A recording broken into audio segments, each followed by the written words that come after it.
Good evening, one and all, and welcome to Mechanics of the Fourth Wall. Joining me tonight is Sasha, otherwise known as Orphan Red. How are you doing, Sasha? Hello, everyone. And also joining me tonight is Antonio Subrats. How are you doing, Antonio? I'm doing really bad. Doing really bad?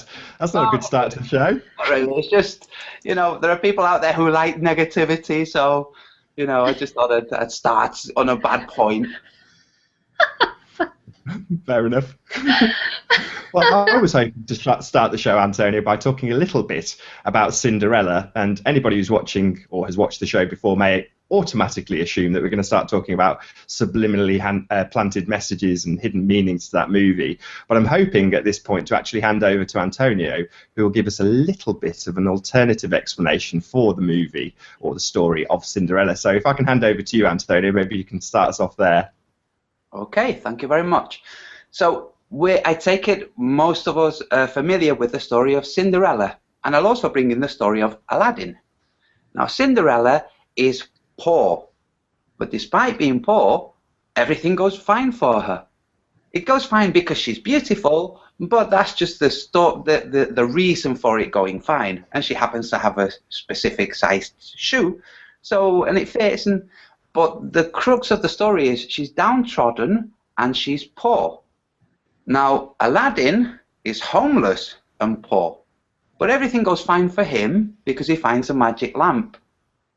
The story, the crux to both of these stories is the idea that it's okay to be poor because everything might turn out fine anyway.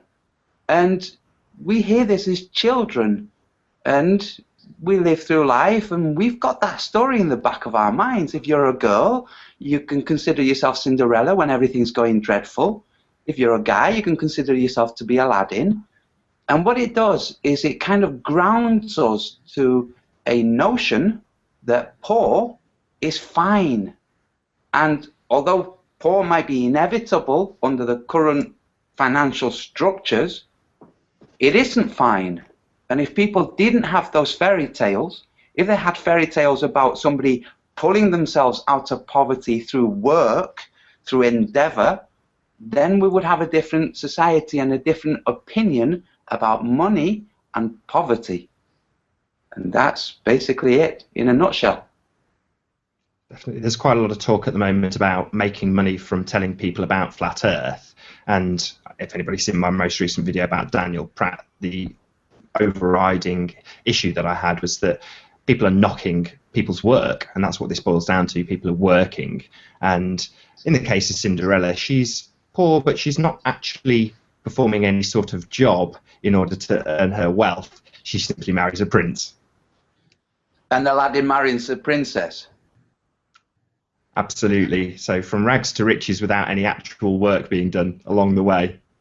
And they're seen as very noble because of their poverty. And I think that that's the part that bothers me the most. It's this idea that just by being poor, you're somehow more kind-hearted and more noble, and that then you deserve better things by function of that. And that's why you end up getting the prince or princess.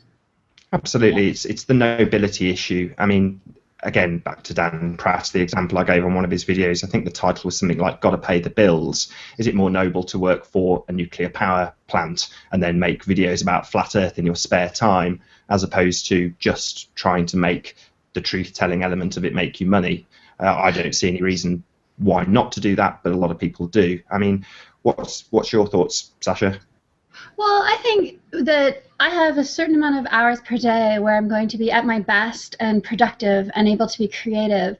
And if I have to spend those hours doing some mindless work for a company that pays me and it has no beneficial effect to society, and then when I'm done that, because that pays for my rent and my food and my expenses, then I come home and I'm tired and exhausted, and then now I have 2 hours to do flat earth videos before I have to go organize myself for my workday tomorrow.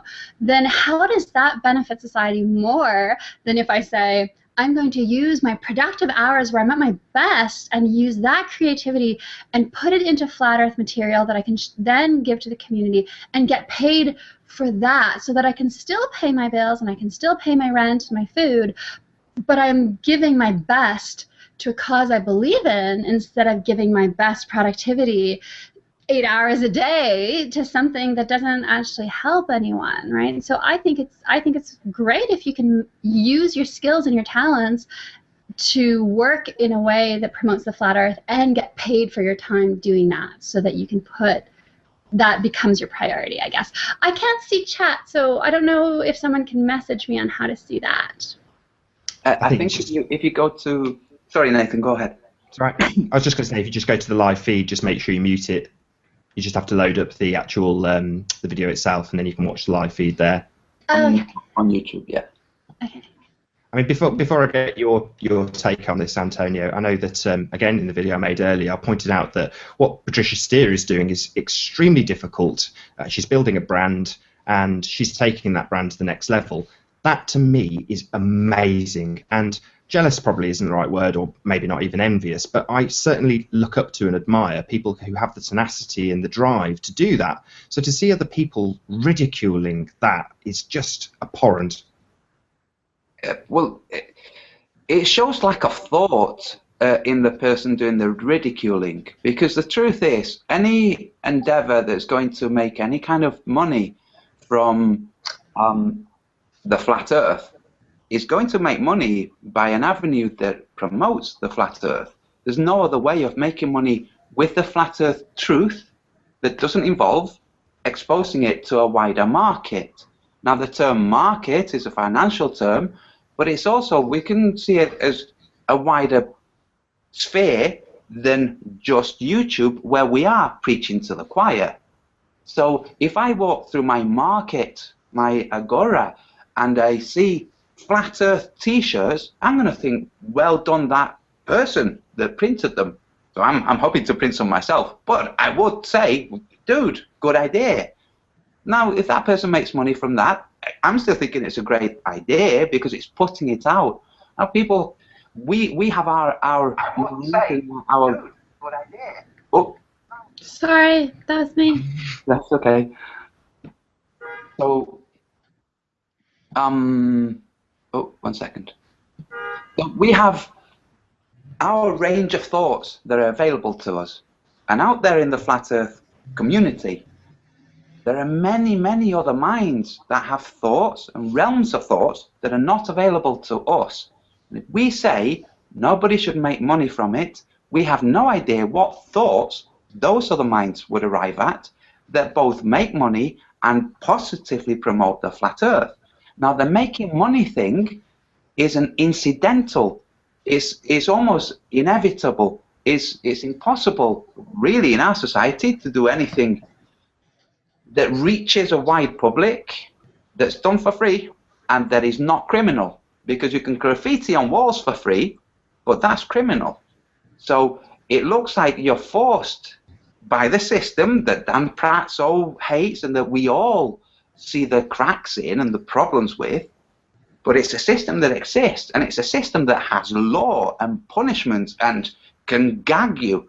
So that's the system we live under.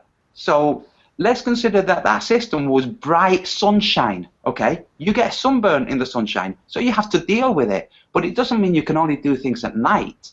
No, if you want to do things in the daytime so that daylight dwellers can see them, you're going to have to deal with the sunshine. So it's the same with this money situation. We live in a world where effort equals money at some point, and that's the situation we have. If you look at the ramifications of a podcast, people are going to listen to it in cars. People who are not already aware of the Flat Earth movement are going to join these cars. Friends will be listening to them. They'll say, what is this? It's going to be listening to people who are not immediately logging into YouTube when they get home from work. So what's the harm in that? In fact, the opposite. Doing only things for free definitely limits our scope. It certainly limits it, because we're not allowed to do anything outside of YouTube and outside of free websites. So that's it. We're limited. YouTube, free websites, that's it. No graffiti, no leaflets, nothing that is going to bring anything back to us that's negative, like punishments by law. So we're ineffective, we're weak if we stay in the outside the world of finance. And that's the whole reason for the Cinderella idea, is for the power elite to put these stories out. Let's face it, the people who wrote these stories could read and write. The majority of people couldn't. And those people knew what they were doing, and they know that a power elite, any hierarchical class, needs a lot of people at the bottom to prop them up. If that bottom gets smaller, the difference grows smaller, and it becomes unstable. Now, it becomes unstable in terms of the benefit that it can have, as it is, but it also becomes unstable in the harm that it has. So we've got to try and mold things so that the harm is minimized, but the benefits are used from a destabilized financial system, which many people are talking about. The whole Bitcoin world is about that. And I wanted to add something that I've been thinking about, and it's kind of, Nietzsche used to talk about the slave mentality and the slave religions, and how the slaves, because they were powerless, because they couldn't acquire wealth in any way, what they did is they developed this ideology where wealth was evil, and people who had wealth were sinners, were evil, were lower, and that the people that were poor and they were slaves, that they were higher, that spiritually they were better, that they were going to go into heaven, and the rich people wouldn't be able to get into heaven. And that it really, it ties in a little bit to his views on Christianity, but it's this idea that groups that are powerless and poor will, when they realize that they can't get out of that situation, they'll start to deify that situation. They'll start saying, well, if I can't not be poor and I don't want to feel inferior, I'm going to turn it around on you, and I'm going to say poor people are better, and anyone who's poor, who tries to ameliorate their situation, they're bad, they're evil, they're sinners, they're sellouts, and they should be looked down upon for not wanting to be part of the noble, poor, spiritual class of people. And that's, it's funny because that's not a game that the wealthy impose on the poor. That's a game that the poor impose on themselves, that they look at their situation and they say, instead of doing what I can to change the situation, I just feel so powerless, so I'm going to pretend that I'm better than rich people. And that's what I see with the reaction to Patricia and Mark's show, is that people have this idea, I have to be better than rich people. So if you are going to start making money off the flat earth, then that makes you horrible and inferior, and then I need to reinforce that idea so that other people don't get that idea, and I'm the only one left here as a poor slave. I think that's something that people should think about a little bit more, maybe. Yeah, absolutely. One of the things that Christy said from channel Take Back Space was that the way we take control is to take control of the content, and that's precisely what Patricia and us right now are doing. We're taking ownership of the content, and to expand upon that, again going off the back of what Antonio said a few moments ago, we have to drive that into bigger arenas. We can't just stay in the stale, stagnant, free arena, or it will never reach more people. Same applies with commercial elements of it, like t-shirts, like mugs. There's no harm to a market trader selling a mug with a Union Jack on, but if it's got a FE logo on, suddenly it becomes evil. It's complete and utter nonsense. And plus, if you're poor in our society, then you're deriving benefits from the taxes being paid by the middle class. Every time you go to the doctor, every time you drive on a road, every time you walk down a street thinking, well, the rapists are in jail instead of here, or at least some of them are, or the muggers. Like, you can hate society, you can hate the infrastructure as it is, you can be discontented with how it is, but there are still benefits that we derive, and it's really the middle class that's paying into that. So unless you're upper middle class, you are benefiting from people who are making money. And so then to hate them because they have more money than you, I don't know. It seems twisted because it's not like Patricia and Mark are looking to exploit people. That's very different. So I have problems with video makers that put 11 ads in a 1-hour video. I find that exploitative. I kind of think, you know what? Put an ad in the beginning. You want to support, you want to buy your equipment to make better videos, so you do need some income. But when you're putting 11 ads, then I feel exploited. And it's the same with the flat earth. If you're selling me a keychain that costs you a certain amount and then you're giving yourself a 20 to 30% profit margin, I'm happy. If you're making a flat earth t-shirt and you're selling it for $100 and it costs you $4 to make, that's exploitative.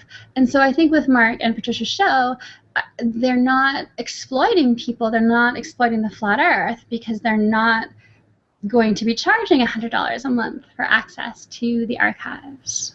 There's also not only is it not about value, they're also not demanding a penny piece from anybody. It's not like here in the UK where we have the TV license, and if you have a receiver of any kind in your house, you have to pay the license fee regardless of what you watch or if you watch it at all. If you have a tuner, you pay the license fee, and that's tantamount to exploitation of money if you don't particularly want to watch 99% of the services. What Patricia and Mark are doing is saying you can watch the show free. You just have to watch it live, and if you like the content, you're more than welcome to download more of it. You just have to pay a subscription fee, if you want to. Nobody's twisting anybody's arm here. Absolutely. Do you know, that's a smashing point. There's another area to the whole problem with making money from flat Earth truth. And that's this idea that seems justifiable at first, which is that truth should be freely available. Now, as Nathan has just pointed out, if people start making money, but they're still making it freely available, that little objection is gone. But then you have to consider the idea that truth and knowledge should be freely available. Yes, it should, but it isn't. Your education was not free. Your parents might not have paid for it, but it was not free. Everybody involved in your education was paid. They were being paid to teach you. So your education, be it at school, university, the military, wherever, they were being paid to teach you. You were receiving the result of payments exchanging hands. So everything. Now, when you think of somebody like Nikola Tesla, okay, that most of us are familiar with, those of us who really looked into it, we find that the reason he ended up penniless and being homed for free in a hotel was that he had no concern for money. He spoke about this, and it was well known. He was not interested in money. He was interested in improving humanity through technology and through inventions. If he had had an entrepreneurial mind, then he could have done the same things, but also involved lawyers, involved lobbying at parliament, at government, financing his patents instead of just patenting them and leaving them, which is what he did with the majority of his patents. He would have been massively wealthy.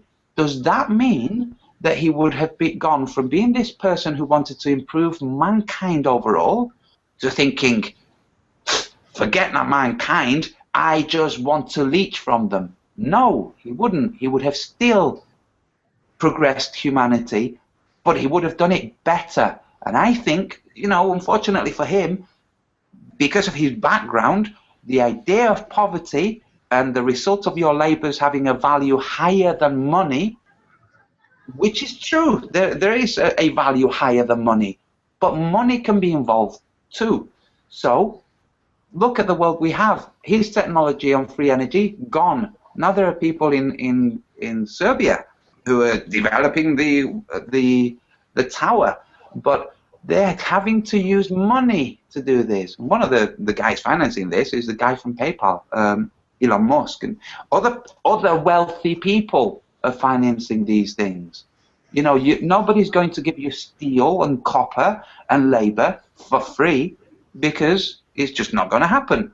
So we have to be realistic. And we're living in a world where money exists until the point that money no longer exists, nor credit, where we have a system that basically you receive everything you need by virtue of being a human, not by virtue of having a barcode on your wrist or a chip. Until we reach that point, we have to deal with the sunshine. I think your point about Nikola Tesla is very true, in that if he had had the money, he wouldn't have had to rely on others to achieve his aims, and he could have developed his free energy. Elon Musk, what allows him to give the blueprints for his Hyperloop for free is the fact that he sold PayPal for a horrendous amount of money, but then now, because he has all that money, he's able to develop things that are good for the world community and give them for free and sell other things. He has more power and influence. If Tesla had had that power and influence, he wouldn't have been shut down. And so, so I think it's a good thing if you're able to acquire the influence that wealth provides in order to achieve aims that benefit everyone, instead of just working in your dingy little room and dying alone and no one ever knows all these discoveries that you made because you didn't have the money to pay for the patents or to pay for the advertisements so people could find out about it, right? Yeah, so there's also, with people like Tesla and Newton, these people, they had financial backers, and once those backers were dealt with, the finance was gone. Not so much Newton, but with people like Tesla. Now with Elon Musk, the process he followed, he's not a stupid guy, and the process he followed, he could see where it would lead, where it would go, and once you take opportunities, other opportunities present themselves to you. So if you consider an opportunity for making money and paying your bills from doing something you love, which, number one, you're going to do really well because you love it, and number two, you're going to have a more positive impact on those around you, physically around you, because you're happier. So if you're resenting money because you're seeing it as an instrument of debt, as the Zeitgeist movement explains, and as we are all aware of, if you see money that way, then you're going to have a problem. But if you see money as a practical way of indicating thanks, as in gratitude, you do something for someone, they value what you've done. The gratitude is they can't just pay you in hugs. They're going to have to show you gratitude in a way that you appreciate. If you shun money and you do things for free, then eventually the quality of the stuff you do is going to diminish, because your happiness is going to diminish, because you're going to suffer. You will have leaks in your roof that you can't fix. You will have problems with your car. You're going to suffer. And, you know, we can choose how we look at money. We can choose how we look at value. We can attribute value to money as an instrument of debt and binding us like Sauron's ring. Or you can look at it as a way of people simply saying thanks. I prefer to look at it as a way of people saying thanks. It has a lot more happiness to it. Or even if you ignore the gratitude elements of it, ultimately speaking, in the case of paying for flat earth material, somebody compared it to saying, well, if you just see this as entertainment, then I suppose that's fine. And in a way, you can just view it as entertainment. Yes, we're providing information and truth, but ultimately we're doing it on a network or not on a network, on a platform that we can control what we say, and we have ultimate control of what we say. And there's a lot of talk in Flat Earth about taking Flat Earth to the mainstream. Well, why take it to the mainstream when we can make it mainstream ourselves by doing things like Patricia Steer and Mark Sargent are doing? Then they have complete and total control of what they say. If they go to some commercial radio station, or let's put it another way, let's just keep it as one person. Let's say Mark was already working for a commercial radio station and started talking about Flat Earth. They have control over the content, and they would fire him. They would say, we don't want this content. We've told you not to talk about it. Stop. And if he didn't, that would be the end of his job, and he would be homeless. If you flip that coin and say, well, it's my station, it's my platform, I'll talk about whatever I like, commercial or otherwise, the control retains in the person's hands. And that's really what it's all about. Like CD said, it's about retaining control of the content. Also, let's not be naive. I think we know propaganda works, and we know that the government is using propaganda. There's loud noises outside my window. I apologize. So we know that the government uses propaganda. I've seen the globe on every time I log into Twitter. If I don't see the picture of the globe, I see the picture of the astronauts in the ISS. And everywhere you turn, you're in movies, entertainment, and in schools. And so I think that that's important to understand. I get a lot of criticism from people who are saying, by taking a light approach, by trying to take a humorous approach to the flat Earth, you're undermining the truth of the movement. And I think, no, I'm just doing propaganda, which is what they do, which is why they're successful. I'm saying there are some channels that are putting the flat Earth from a serious perspective, but in order to achieve the aims that the global earthers are able to achieve, we have to put it into entertainment. We have to put it into subliminal. So put posters of the flat Earth on the bus stop so that when people walk by, they kind of see it, they don't really register it, but it puts that idea in their mind that, oh, flat Earth. And if they start seeing it in their entertainment and in their serious news sources, in mainstream radio stations as well as the non-mainstream, that starts to have the effect that propaganda has, which is people start to accept it as a plausible alternative. And I just think we should use the tools that are available to us. I'm going to go close my window. Okay. Yeah, definitely. I mean, I was going to say, you mentioned the word propaganda and subliminal messages almost in the same sentence. And one of the things that Sasha said to Antonio when we were on a Skype conversation a few days ago was that, firstly, we were talking about priming, and Sasha was giving us an explanation of what that means, which I'm hoping she'll do in a second, but essentially saying it doesn't work.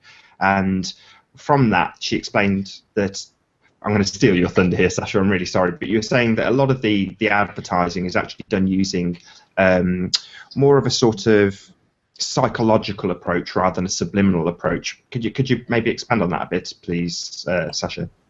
Sure, yeah. So priming effects are really big in psychology, and they say, oh, I can influence your choice by having these subtle cues that you don't register. And they use it in marketing, they use it in politics. The thing is, though, it doesn't actually have those strong effects, and the conditions under which it has those effects are very specific. However, that doesn't mean that there aren't psychological processes that you can take advantage of in order to modulate how people think, and the conditions under which that works best is when people are in an automatic mode. So when you're driving home from the grocery store and you get home and you realize you have no memory of the last 5 minutes driving home, that you don't even know what intersection you went through, it's just all blank. That's because you are in that automatic state. And the more you can keep people in that automatic state, so by imposing routines, you go to work every day, you're there at 9, you leave at 5, you drive the same path, you have the same food, you watch the same TV show about the same conversations on the TV show, the same advertisements. So then you become this automaton, you become this always in the automatic state, which is when you're most influenceable by the propaganda. And so the more you can break free of routine, the more you can make sure that you're not in that automatic state. So if you're driving home from work, take a different path every day, take a different route, and so that you're aware, so that when you're listening to the radio, you're able to filter out the stuff that you don't accept, instead of being in the automatic state and all the ads that you're hearing on the radio are just going in and they're being accepted as true. So that's why I think we should make use of propaganda as well. If we're fighting against the global earth theory and the power structure that supports, then if you're going, I don't want to use a war analogy, but so I'd rather say, like I said, let's use the tools that we have at hand. Yeah, one of the other tools they use is repetition. I mean, you mentioned about the globe being everywhere. You log into Twitter and there it is right away. And by having a network potentially that does this daily, like a radio transmission. I know certainly I listen to the radio and will listen to it day in, day out, and it's very comforting. It puts you, as you put it, into that sort of at ease state of going into automatic pilot. And that is just another tool that they use. There's nothing wrong with repeating the same message over and over and over again to drive that message home. That's the tools that are used on us on a daily basis, so why not use it to get our message out? It seems to make perfect sense to me. What do you think, Antonio? There's, I think, yes, absolutely. There's another element that comes into play, which is, like Sasha just hinted at, habitual thoughts, habitual modes. So you get into your car, you have your small routine, which is all to do with a driving routine. You then engage in that driving routine and let go of everything else, which is when you get into this influential state where you don't register anything other than what's required for driving. You're not in deep contemplation. You're basically taking a break. Now, with the influencing that's forced on us, we also have influencing that we cause, that we're affected by, and that we promote. Like, for instance, the talk about not making money from the flat Earth. Sorry to just bring it back down to this bare bones argument. All of that talk is oppressive. What you're actually doing is saying, I think my idea of the world is more valid than yours, and you should endorse my idea. Now, this is the tool that you're actually fighting against, that kind of mentality. So we have to bear in mind the mentality. If we think that somebody's doing something wrong, where we can easily detect what's wrong, not in some hugely circuitous argument that's based on all kinds of fallacies and perhapses and could-bes, but in something actually concrete, then look at yourself, look at what's prompting you to have your attitude, and consider what you're doing. Are you really sure that your worldview is better than others? And if so, are you sure you have the right to impose it? Yeah, I think that that's a good point. That kind of brings us to what Bob said in the last Globebusters near the end, which is you don't want to try not to become what you wish to destroy, right? So if you don't like that the globalists are calling you stupid retard for believing the flat Earth, then don't turn around and call them a stupid retard for believing the globe Earth. And if you dislike that the globalists say this is the truth and you cannot question it, then don't turn around and tell them the flat Earth, the way I see it, my particular version of the flat Earth theory, because there are a few out there, is the truth and you can't question it. I think that replacing one I can't think of the word, but like one dogma by another, I don't know that that helps. But replacing a dogmatic approach with something where people can question and people can find their own truth and their own version of it, I think that that's better. If we can allow flat earthers to say to globalists, here's a theory, consider it, think about it, it's an alternative that's equally plausible or actually more so than your theory, and just allow that critical thinking to kind of kick in, I think that's better than trying to impose and say you have to believe the flat earth the way I see it, right? That's kind of what you're saying though, Antonio, is it? Yes, pretty much. You just put it in a much more eloquent way. Yeah, I mean, you talked about the Globebusters show, and at the end, Bob was essentially pointing out that we should self-police. We shouldn't be tolerant of people being absolutely vicious. I know we're sort of tying this at the beginning part of the show to money, but in general, you know, another one of Bob's points was that the people making foul and obnoxious comments are taking control of the comment section. Say hi to Gav, our new mod for this particular show, who's doing a great job as we speak. But you know, it's taking steps to clean up her act. I'm using Bob's words here, but he's absolutely right. You know, the comments section, as Max Egan demonstrated quite well, is something that people will pay in some instances, more attention to than the actual video content itself. So it's one where if we allow foulness and horrid comments, even if they are debating flat Earth, globe Earth, concave Earth, whatever, we essentially condone their actions by doing so. Would you agree? I would. In fact, I'd go as far as to say that when you're considering all the parameters that are preset for us to succumb to or obey or follow, if you look at all of them in terms of propaganda, don't use propaganda. The bad guys use propaganda. You shouldn't use propaganda. It's like, well, just a little side note here. In Spain, the word propaganda means two things. Propaganda, as it does in the English language, but also advertisement. They adopted a new term for advertisements, which is called announcement. So the word propaganda in Spain was used as a simple way of telling you what it is. It's advertising is trying to mold you. So in terms of how we comport ourselves, if we look at all the mechanisms that are used, we see that sexiness is used. Okay, so all the sexy people out there, you should stop being sexy. Charisma is used. All the charismatic out there, stop being charismatic.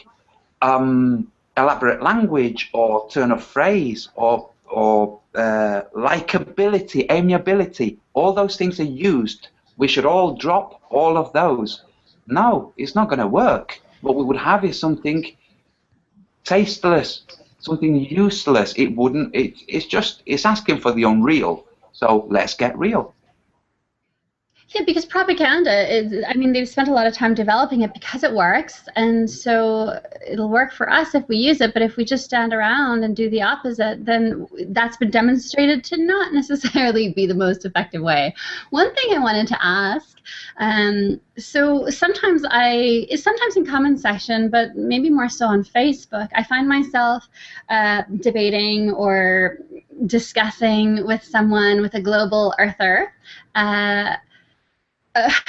different elements of the flat earth theory, and it can go on, and they start ganging up on you. So like you'll start with one person trying to say, well, no, that's actually not how the flat earth theory works. This is the explanation that we have for that.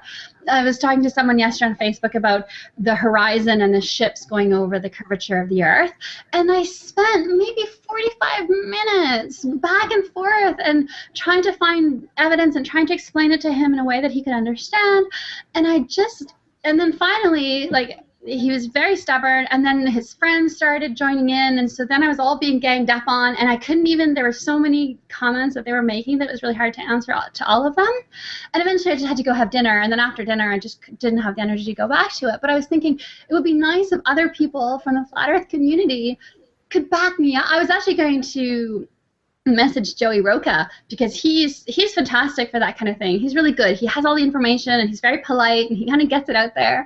But he has a new baby, so I didn't want to bother him too much. But I think it would be nice if, when you see someone else having an argument in a comment section or in a Facebook group, maybe we could support them by chiming in. So I don't know. What do you guys think about that? So that it's not just one lone flat earther trying to argue with 4 or 5 global earthers. I totally agree. In fact, I think it would be a really good idea if somebody had a website where there were preset answers to the arguments, Sasha? Well, yeah, that no one has put any submissions in. And then David Weiss, he directed me to his website, where he does have a frequently asked questions page.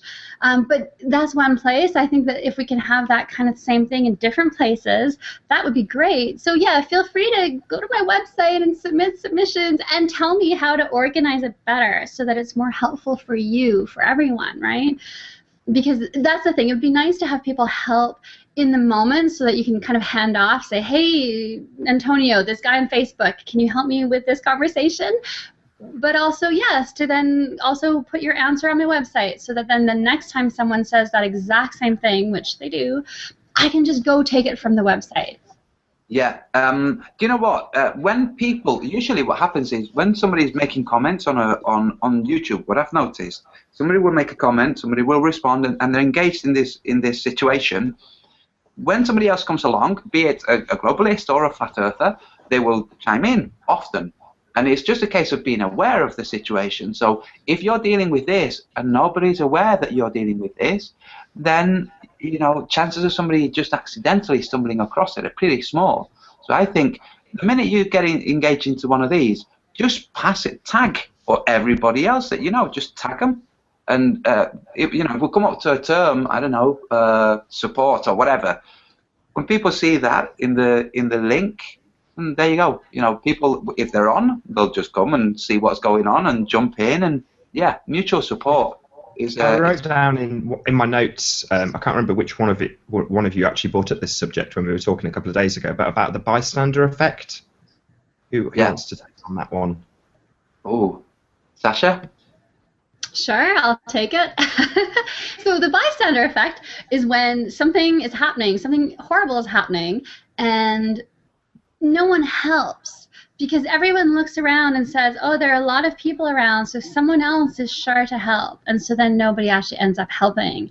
And it basically was based on this woman who was raped and murdered in a back alley. And everyone in the building heard her screaming.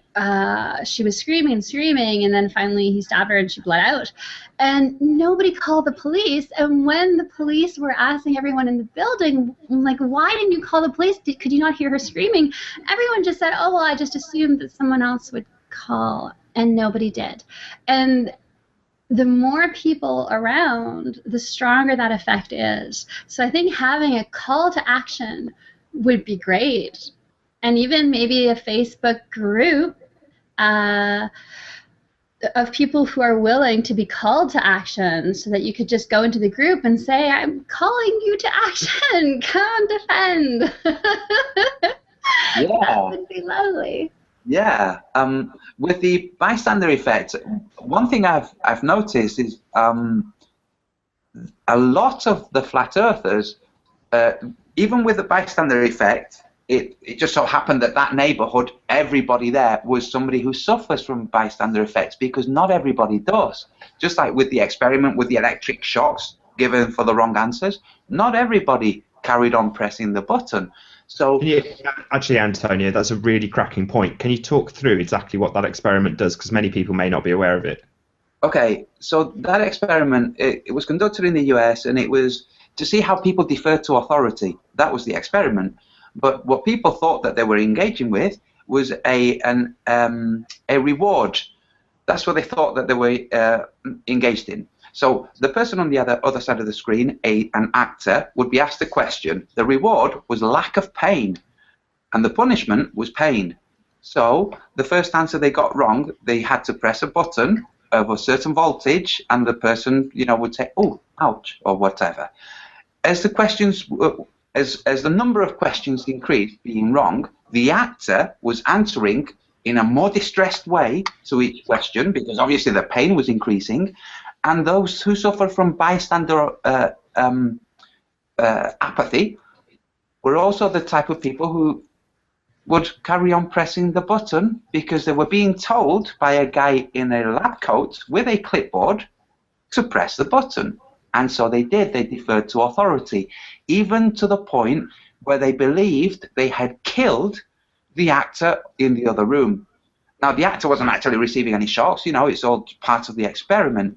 But this showed to what extent people are going to obey authority. As a side note, it demonstrated to what extent people will challenge authority and say no. And this smaller group of people who don't suffer from bystander apathy, who will actually step out of the crowd into the brawl in the center of the pavement and split it apart. And once they initiate this action, others jump in. So these people who don't suffer from bystander apathy, I think, are the bulk of the people who are in the Flat Earth movement, in the Flat Earth community. They're people who already say, no, I don't care about your ridicule. I won't stand by. I think we already have these, which is why I suggest that if you're engaged in any challenge or any repetitive or any long-winded person asking very simple questions but in a very long-winded way, which is taking up your time, you can pass it on. The minute other people in the FE community hear about it, they will jump in. You know, it would just happen automatically because we don't suffer from bystander apathy. Of course, you're talking about legitimate flat Earth debates here, and often there's, to coin a phrase I think Patricia used, we have to draw a line in the sand. We have to have an acceptable line of what is, deemed acceptable. We can't just stand by and watch ridicule or watch foul language or watch things that we wouldn't tolerate if it was on TV. We'd immediately write a complaint, whereas here we'd just say, oh, unsubscribe to him if you don't like what he has to say. And frankly, I think that's not good enough. And that goes with the self-policing of our community. It goes with the setting of the standards. And Nathan, you and I had talked about that in our interview. That idea that we do, and it's starting to gain traction, I think, the idea that we do need to start setting standards for acceptable behavior. And when someone fails to meet those standards, that we react in some way, because this idea that, oh, well, you can't do anything about it. Well, actually, you can. It's not enough to just turn our backs on people. I think we do have to express it and say, that's not acceptable. I don't know. Yeah, there's for men out here, there's also a small problem which comes from a certain branch of feminism which will give you a dirty look if you hold the door open for them. Regardless, you would have opened it if it was an old man, a boy, it doesn't matter, but they assume you're opening it because they're a woman, and they have this offense. And a lot of men, especially sensitive men, will be apprehensive about jumping in to help in case they have this retaliation. I can deal with things for myself. But like Marty Leeds says, we have to follow our hearts. If your impulse is to help, and then as a result of your help, you receive a spiteful comment back, dismiss it. Don't worry about it. That's just an automatic response from the person biting back. But chances are you'll help somebody who appreciates it. Now, the value in helping someone who appreciates it is worth 10 people you defend who don't appreciate it. Their lack of appreciation is the value in that lack of appreciation is there isn't any. So if you're doing it out of a sense of goodwill, don't worry about it. Jump in, defend. Don't think you're going to suffer the consequences of a wrathful person who you're defending. And that doesn't mean only women, Same with guys. We do it. Martin knows this. We support each other. Nathan, everybody, we all support each other. So, and that was Martin Nitschke, by the way, I was referring to. We do. We support each other. And a really good guy, just to give a shout out, is GeoShifter. He's really cool for putting things putting things quickly in a view that just shows you a little bit of comedy, which is great. We need that more. Yeah, it's pretty succinct. But we have an opportunity to set what are and are not standards that we will adhere to ourselves. And as Sasha just said, when it reaches a point that somebody is not meeting those socially acceptable standards, we have to do something about it. Now, that might be as simple as just saying we don't accept this as an acceptable way of behaving, and just by voicing that, it does seem to, if today is anything to go by, have an effect.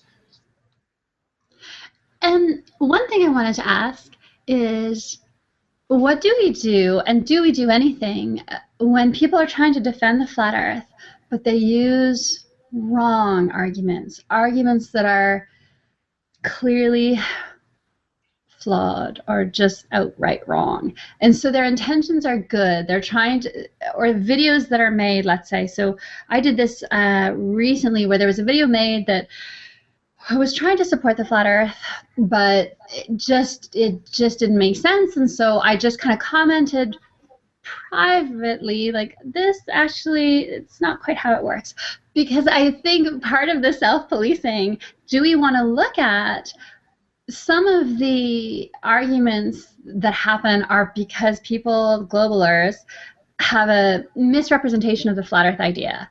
And they say, this is what you believe. You believe this and this and this, and that's just stupid. For example, you believe that people will fall off the edge if they get to the end of the disc. And I kind of think, do we want to start helping each other to make sure that the content that we are putting out is a little bit more accurate? Or are we still at the early stage where we're just encouraging it doesn't matter what you say as long as you're saying something about the flat earth?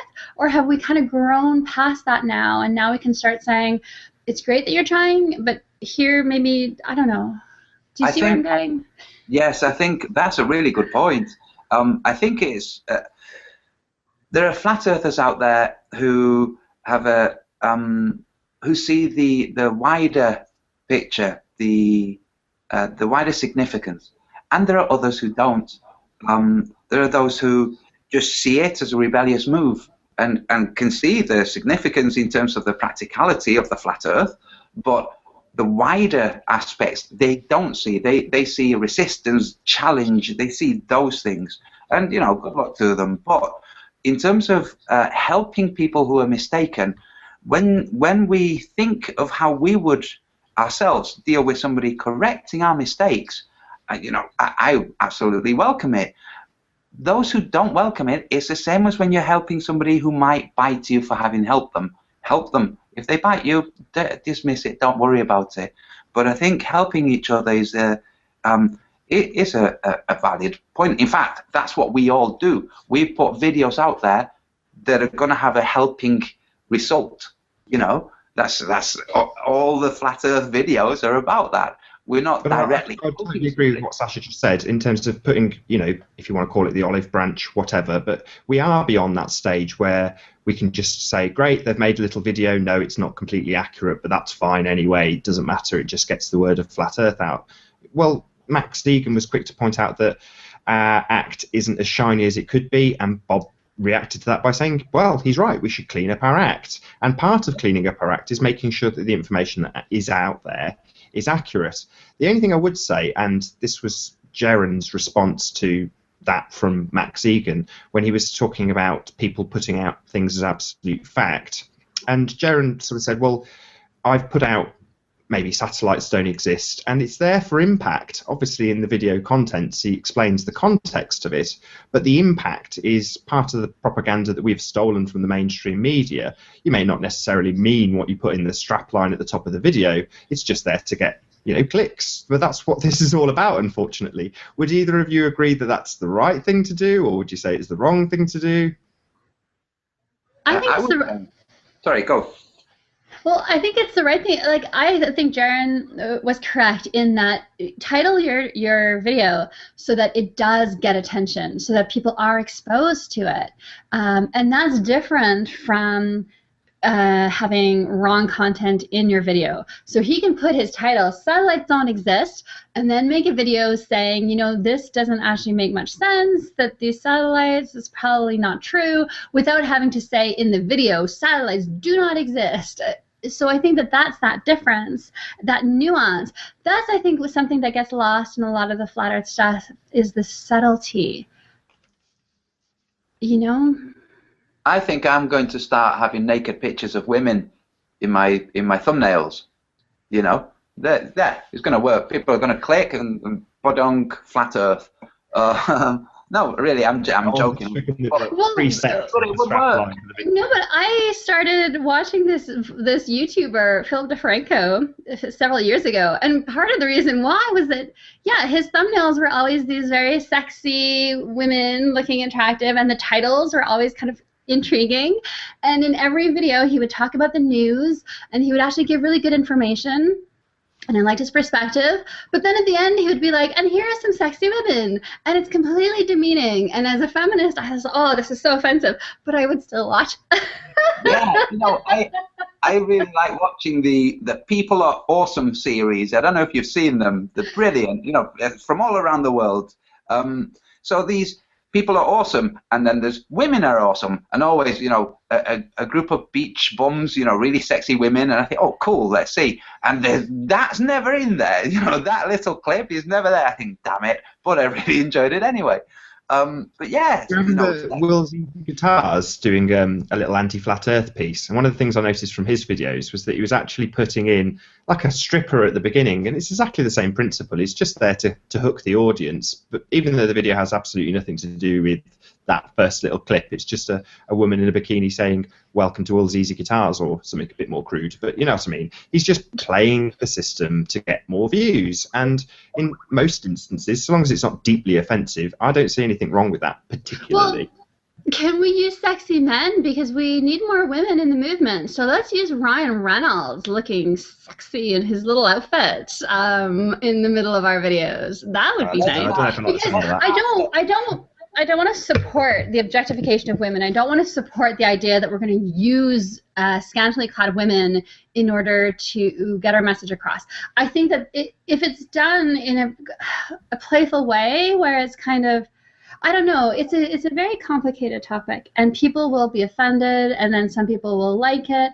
And as a woman, I don't want to use a sexy bikini-clad woman at the beginning of my videos, because somehow then that has people in that mindset that women are not intelligent, that they have no opinions that are worth listening to, that the only thing that they have of value is their sexuality, their sexual body.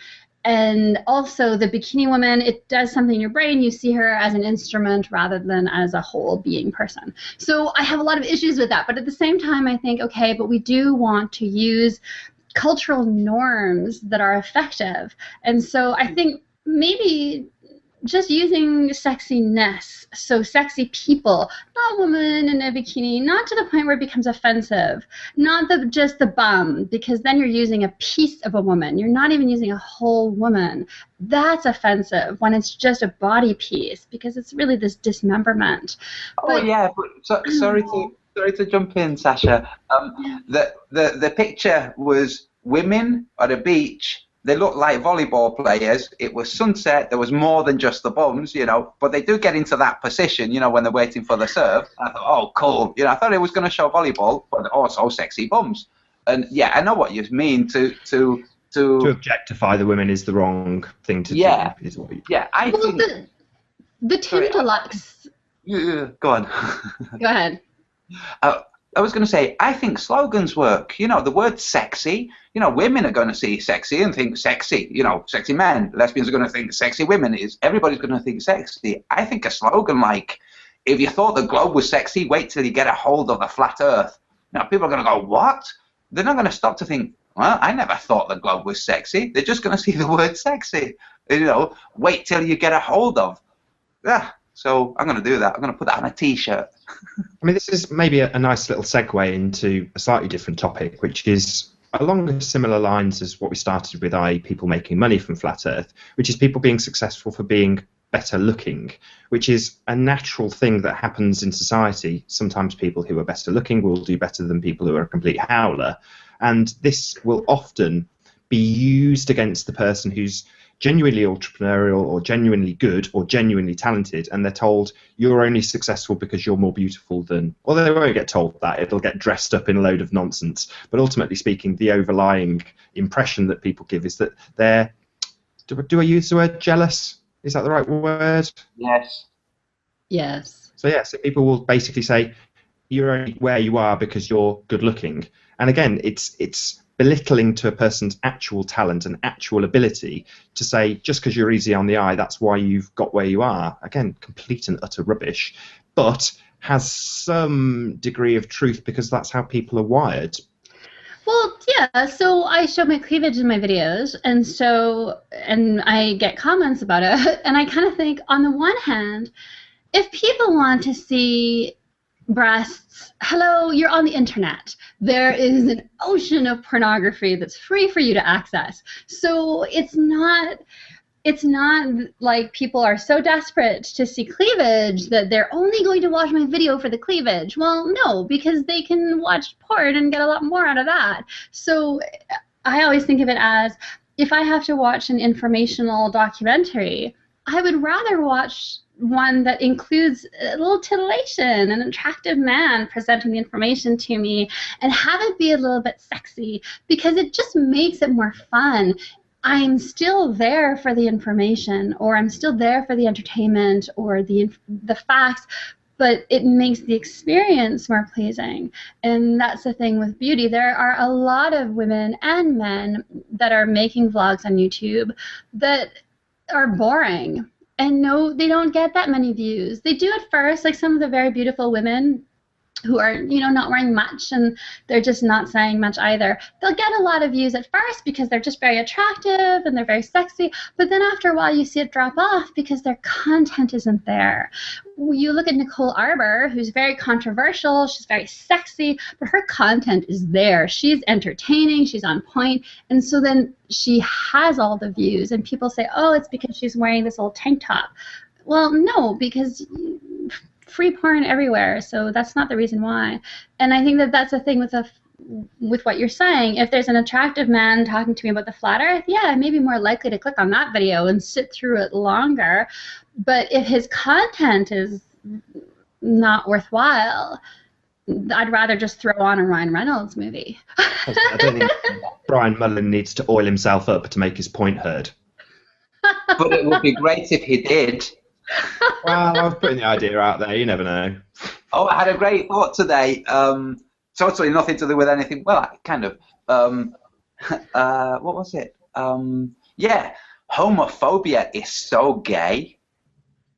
Homophobia is so gay. Yes. Just there you go. Pass that on. Right. Another thing. If you don't mind me just hijacking this right now. So we've been discussing the sexiness in terms of appeal to people. There'll be people out there who are ridiculously good looking and who are flat earthers and will at some point hopefully make videos.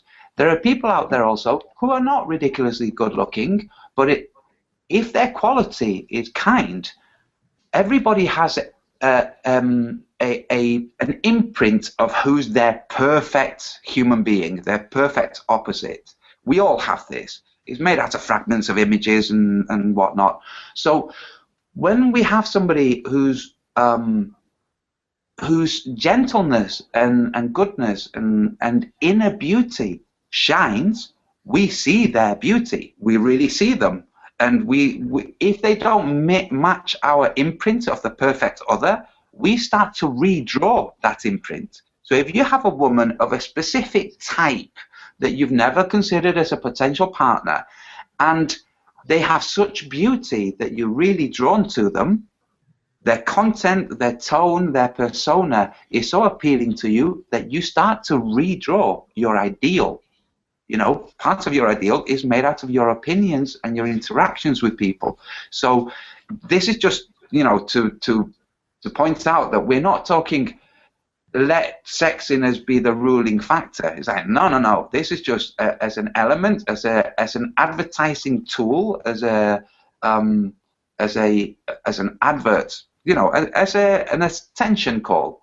So let's not just think that has to be the only way forward. I don't think I need to mention it. Sorry to interrupt, Antonio. There's just a really good comment that was made in the chat by Cynthia, and she said it's all about intent.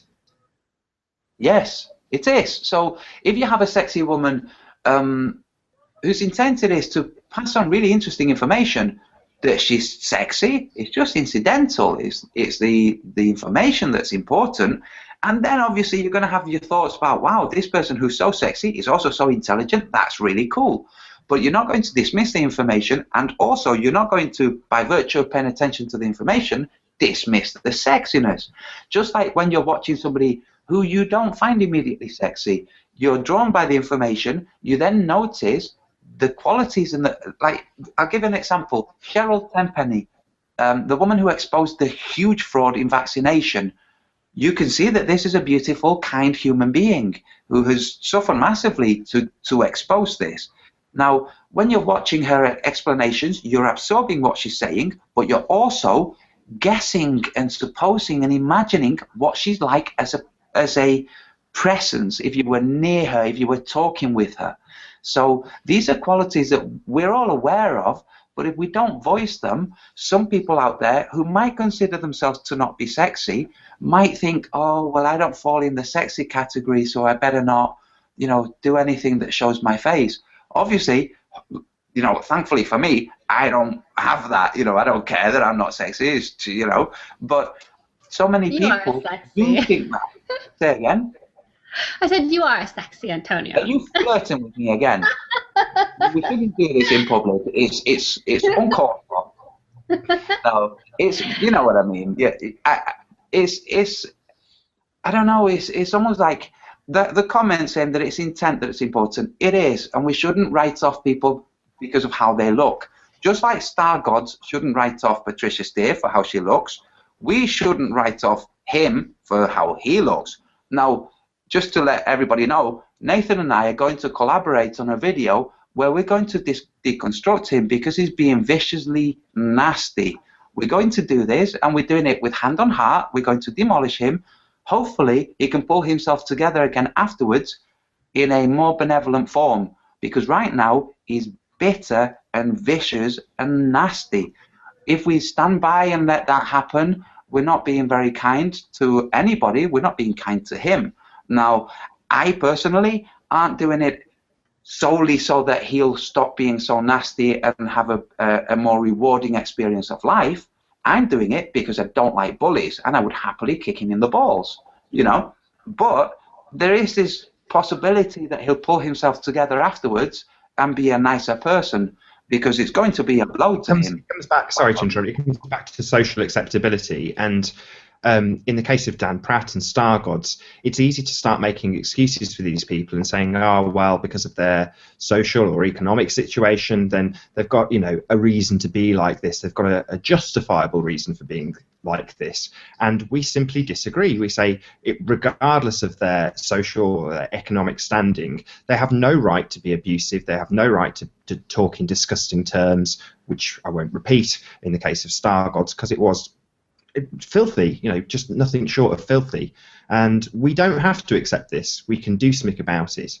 And as Antonio says, it's not necessarily that we're doing this so that he will suddenly have an epiphany and realise that he's a nasty bastard. We're doing it so that we can show other people that, you know, we won't tolerate that sort of behaviour, and we will make a stand. We'll say something about it, and hopefully, you know, he'll feel a little bit humiliated for what he's doing. I don't know. He may have absolutely no effect. I don't know. Yeah, Malav Cocktail has just made a really good suggestion that we have a flat Earth roastathon. Deal with this and just move on. Let it go further into the distance as it draws further away into the past. I think that's a great idea. The thing is with the roast, though, you've generally got the consent of the person you're roasting. So if it's the roast of Justin Bieber, he sat there on stage listening to this. And in the case of Star Gods, I mean, I've tried to communicate with him properly and via Skype and in private, and he didn't want to know. He just, you know, he said, I don't want to do that. So I had to communicate my disapproval through public messages, which is fine by me. People can read what I'm saying and read what he's saying. But it would possibly be a bit unfair to absolutely tear into him without him even having any sort of right to reply. Do you not feel? Yeah. Oh, sorry, Sasha. Let me just point out, Andrea Sensi also thinks that he can get away with saying things that maybe he should reconsider.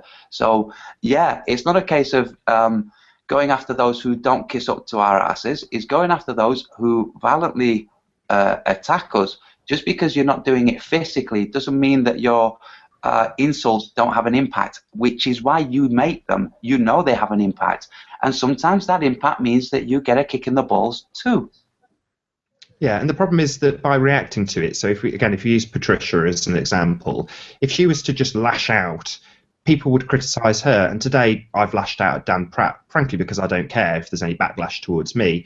But there's certain people who've gone to a huge amount of effort, Patricia being one of them, to build up their image. And her image is pretty close to what she's actually like. You know, she's genuinely a kind-hearted person. She's genuinely out for everybody's best interest. She's not some CIA shill. She's just a good, kind-hearted person. So when, as a friend, we see this happening, we want to do something about it.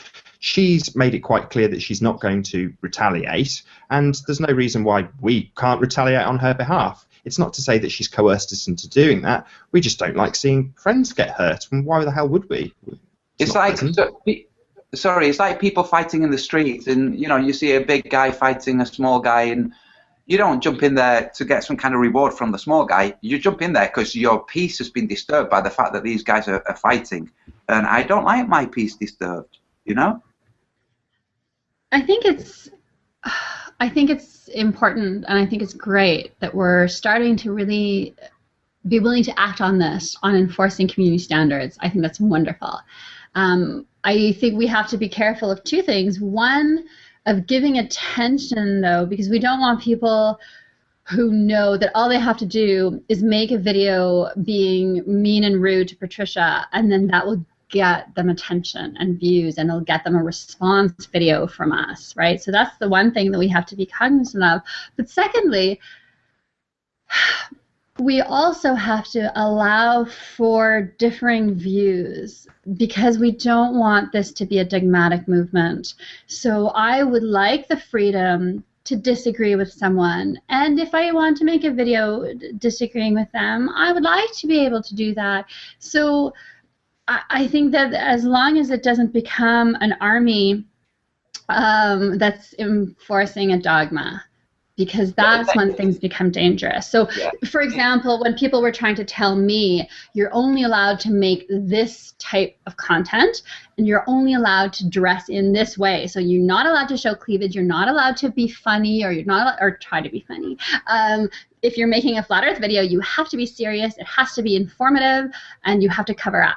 Well, no, you can't tell me what to do. And that's one of the things that bothered me the most about the Max Egan interview on Globebusters, was that he was suggesting that it was the responsibility of the flat earth leadership to control us and to tell us what we're allowed to do and not do, and what we're allowed to say and not say. That's very different from setting community standards and enforcing them. But again, it's a subtle difference. And what I've found in the flat earth community is often there's a lack of an understanding of subtlety. And so I think we have to place emphasis on that, on saying, when are you overstepping your bounds and you're oppressing people who just want to express themselves in a way that's different from yours, right? So Stargods made a video about anti-veganism. I didn't watch the whole thing. I watched a little bit of it. He made some compelling points. I was like, okay, as a standalone video, I don't think that that's something to be punished for. In the context of every video he makes attacks a position that Patricia takes, a belief that she has, is a response to something that she's said, then that becomes bullying. So, but if it was just the one anti-veganism video, well, I would say, you know, he has a right to make to voice his opinion, and that's okay. So what do you guys think about how do we make sure that we're not overstepping that line? We don't really have to. We're doing it naturally. Naturally, when somebody puts a counterpoint, we look, we consider it, we accept it or dismiss it, or based on the grounds of whether it's valid or not.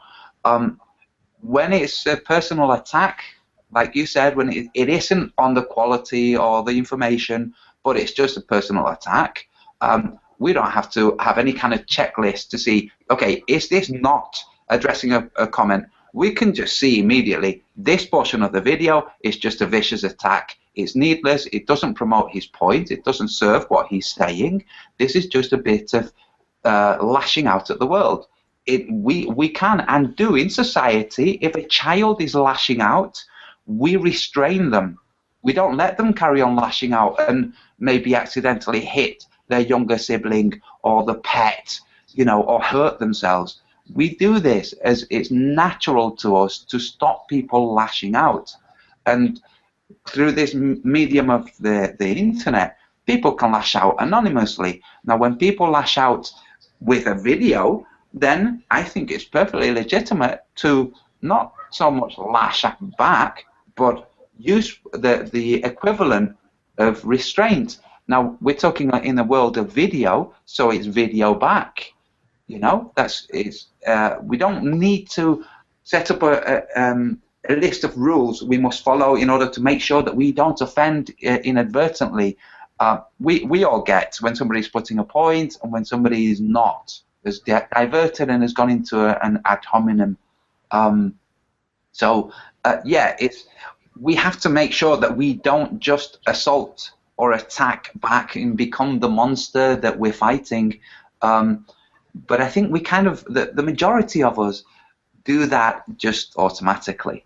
But yeah, it's a good point that you raised, because there will be people out there who might take it to extremes, who might let it bleed out, and rather than attacking the portion of a video that's attacking somebody else, also then go on to attack with the same kind of tactic the point that's being made. No, if somebody's putting an argument, you put a counter argument.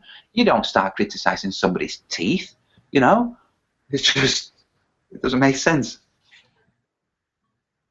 No, I mean, there's another level to this, though. I mean, we're talking about people who are just, let's call it out of line or not adhering to an unwritten set of social standards. But there's another type of videographer out there that will, as you say, remain anonymous, but will make videos that are way, way beyond what Dan Pratt and Star Gods are doing, and are, I mean, I don't know how to. I might pass over to one of you guys. I hope you know what I'm talking about this second, but I don't.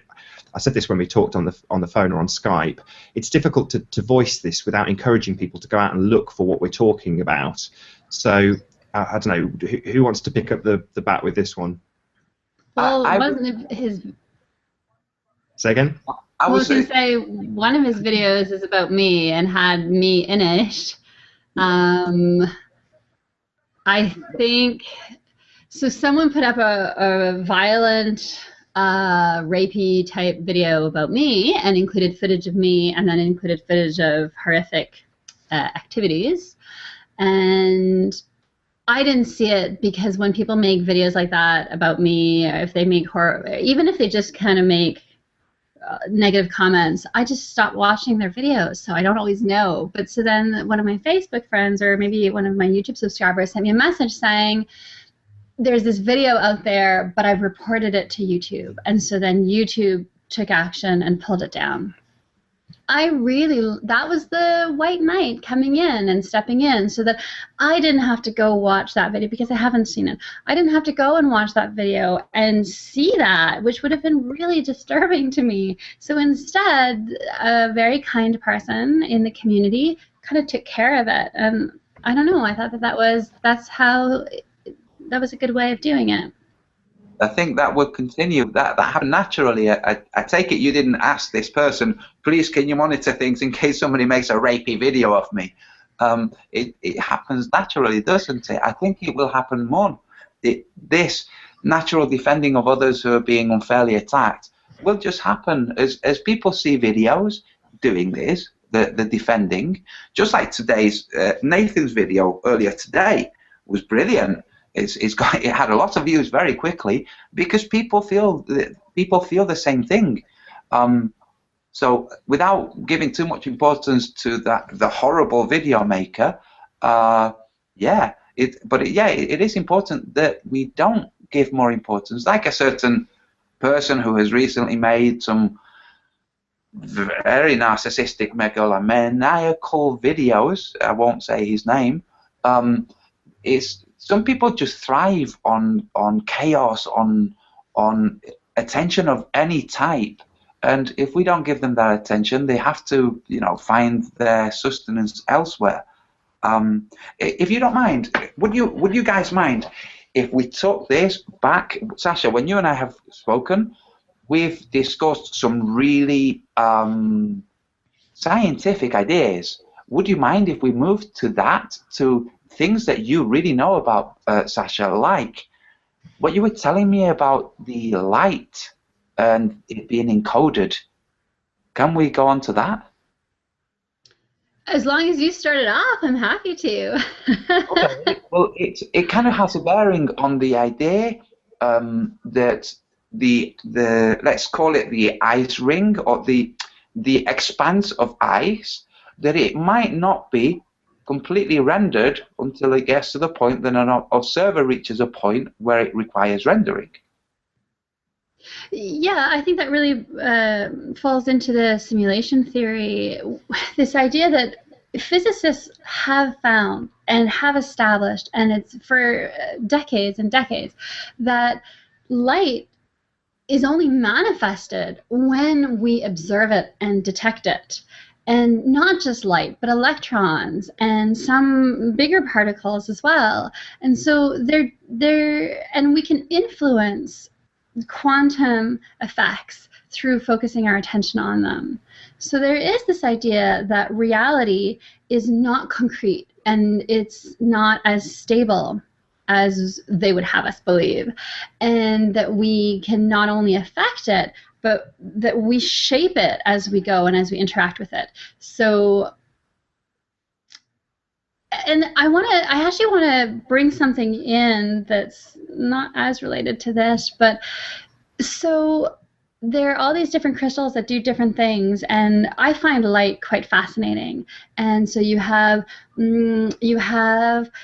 barium titanate, which is found in chemtrail residues, which is a phase conjugate crystal. So light comes into it and it bounces back at exactly the same angle, the same amplitude, the same phase. It comes out in the same way. And there are a lot of interesting implications to this. And so I was looking into these kind of structures. As I was doing this, I came across an article about a researcher who was working for a Chinese company, and he was doing research with gallium nitride, which basically they're the patents about the artificial sun that we've been talking about, right, in the flat earth community. And they're patents from the 60s on how to construct an artificial sun. And I think this is interesting in terms of the flat earth. If you look at what materials you would use, gallium nitride is a very ideal crystal structure to use for that, and it's used in diodes, and it can absorb really high temperatures, and it's fine. And the company that this guy was working for in China was called A-Star. That was the acronym for the company, and he was killed anyway. They killed him, and the FBI got involved, and then they pretended that it was a suicide. And he had told his family that he was really concerned about the work that he was doing and how it would affect U.S. national security. So I don't know, to me, I think that the flat earth theory opens up avenues of research into other topics that are related to how is our reality constructed. And there are two layers to that.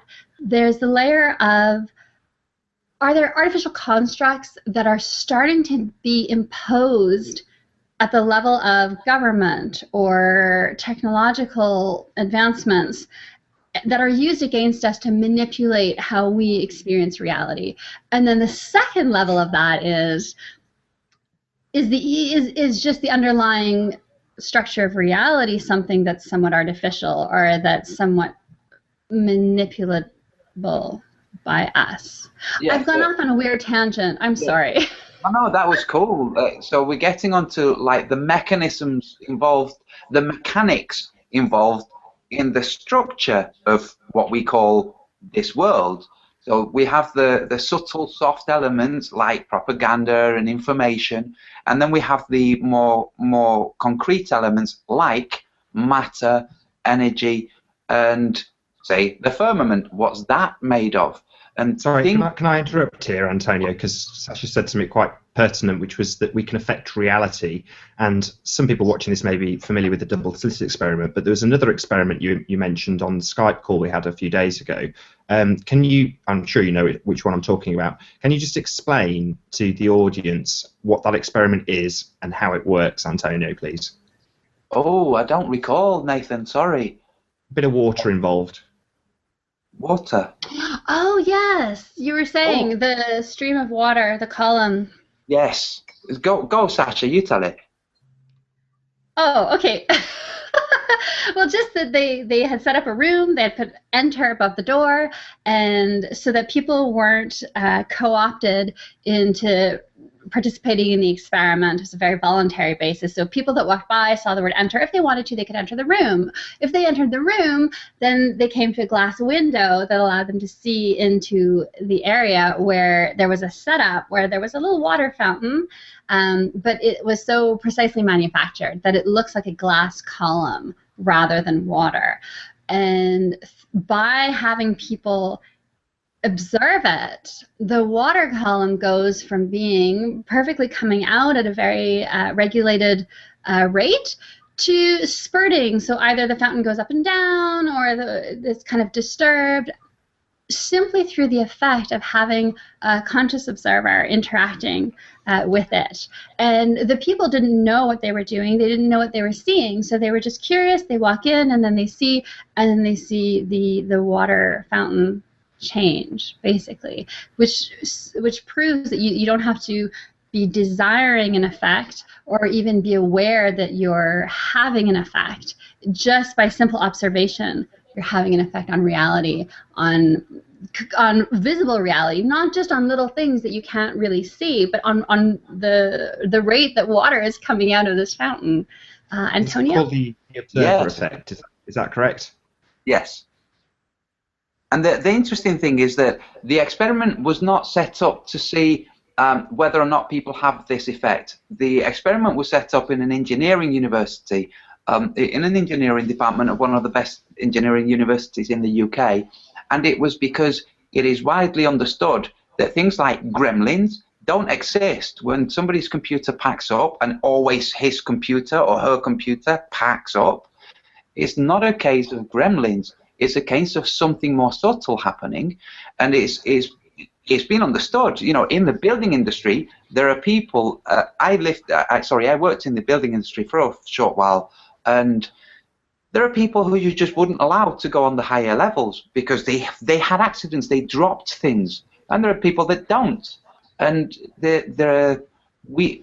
in the world of very sophisticated equipment, when you have somebody who has an impact on that equipment remotely, you want that person not involved. You want that person shielded to not be able to interfere with the equipment.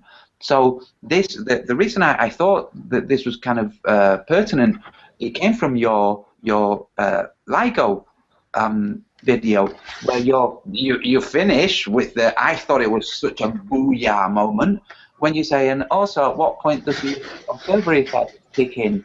It's like, yeah, all of these guys must know about the observer effect and how it's not even related to somebody having an influence as the event is happening. It's the mechanisms involved, that the elements involved aren't fully understood. So how they work and how they can be made to work, these are things that are being studied, that are really being studied by real physicists, not theoretical physicists, you know, experimental physicists. So this experiment, the engineering department wanted to know, how can they shield, how can they find a way of discovering what the mechanisms are so that equipment doesn't get messed up by these people. Now, I have an anecdotal story. I don't really like anecdotal stories, especially third hand. An ex-girlfriend had a friend who, whenever she went into, and I have no reason to doubt my ex-girlfriend, she's Basque. The Basque people are very straightforward and honest, okay? I know that's a generalism, but they are. Anyway, she tells me about a friend whose hairdryers would blow up, who couldn't switch the radio on, who, if she went near the TV, it would scramble. And she would do this as a kind of party trick, really. She would, not really a party trick, when she'd be in Spain, people hang out in larger gangs than in the UK. You'd go out with a group of 12, 14, even 20 people. And whenever they went out and it was early enough that shops were open selling domestic products, she would go in and walk in front of the screens, and they would scramble as she walked past them. So there's also there's a guy who's magnetic. You know, the magnetism he has is not standard magnetism. You know, there are elements at play in our reality that we don't understand. And when we stop looking at distant stars with equipment calibrated to study distant stars, we can start studying what we actually have. So the actual energies molding the world, how they play, how the celestial South Pole does what it does. What is it doing? How is it doing it? How is the North Star at the distance it is? How is it visible from these points? What's going on? The big questions that all flat earthers are asking. And I'm sure that we're at the dawn of the flat earth in terms of the modern world, with the type of technology where we can spread information very quickly. So we're at the dawn of this stage. We have no idea what things will be studied and embraced in the future. I was recently looking at the speed of the sun through the galaxy, just to see what contemporary astronomy and physics are saying. And they have been changing their tune very quickly and quite abruptly in regards to how fast the sun is apparently traveling through space with us orbiting around us. The possibility of them scaling down their theory is there. You know, all they have to do is tweak it stage by stage by stage. And as long as they have either a malleable enough public who will not be shocked by revelations of a true reality, or whether they can use some kind of distraction and slip it in, I don't know. But I have no doubt that in 2,000 years' time, we're not going to be living with people believing we live on a globe. This is when I was joking about the Mandela effect at one point, having a headline saying, you know, thousands of people seem to believe that they have a memory that they were taught that we lived on a globe. I was joking, but also that there was an element of truth. It's a possibility, you know, especially if people promote the Mandela effect. You know, there you go, newspaper headlines. People falsely believe or live in a globe, in a world where they are on a globe, and it's always been the Berenstein. Well, one of the things that I find interesting about this is that you're bringing up. And so I'm going to put this out for the chat and for the both of you, and maybe we can, as a group, kind of figure this out, because I'm trying to wrap my brain around it, and I'm still struggling. So, oh, Nathan? Have we lost him? Oh, no, he's there. Okay, this idea that in order for light to be manifested as either a wave or particle, doesn't matter, but to actually become real rather than just be a probability, it has to be detected by a conscious observer. So even like if your Geiger counter detects the decay or doesn't detect decay, that doesn't collapse the superposition state. It has to be a conscious observer. So here we go for NASA. When they send a probe out to Pluto, the probe takes a picture of Pluto. The photons are in a superposition state of all possible properties, and so they're not being detected at that place by a conscious observer. So there's nothing to collapse the probabilities of light and the probabilities of their properties into actual light and actual properties. But we're told that the probe takes a picture of Pluto and then sends that information, converts it into electricity, converts it into radio waves, and then it gets converted into binary data into their computers, and then their computers just make pictures with it. And then conscious observers look at the pictures or at the data. But and this is what I brought up in my LIGO video. Where in that stream does the conscious observer collapse the superposition states of the photons at Pluto that are bouncing off Pluto into the probe's detectors?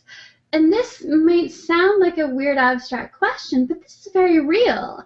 And the implications of it are very real. Because if we can show that that's not possible, then that brings into question all these images that NASA is showing us of all the Mercury and Saturn.